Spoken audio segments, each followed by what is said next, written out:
جب اسیران کربلا کو شام کی طرف لے جایا جا رہا تھا تو جناب سکینہ سلام علیہا کو اونٹ کی ننگی پیٹھ پر باندھ دیا گیا۔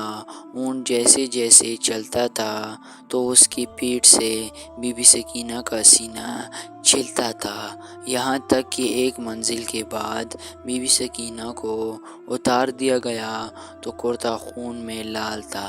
جب بی بی سکینہ بہت کمزور ہو گئی تب جا کر شمر نے مجبور ہو کر جناب سکینہ کو بی بی زینب سلام علیہا کی گود میں دیا۔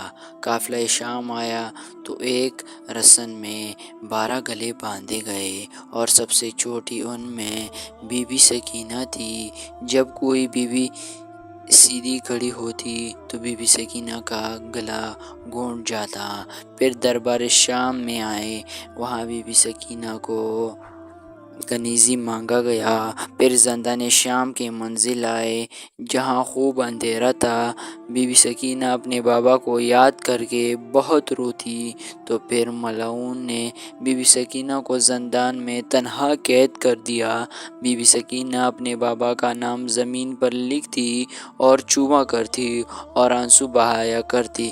ایک دن بی بی سکینہ کو روتے روتے نیند آ گئی۔ خواب میں اپنے بابا حسین علیہ السلام کو دیکھا اور رو کر اٹھ گئی۔ امام حسین کا سر زندان میں منگوایا گیا۔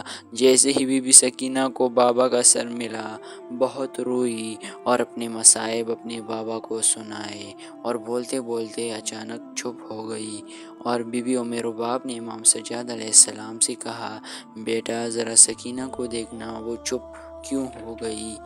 پھر امام سجاد علیہ السلام نے بی بی سکینہ کی نفس دیکھی اور بی بی ام رباب کو دیکھا اور کہا، انا للہ و انا الیہ راجعون۔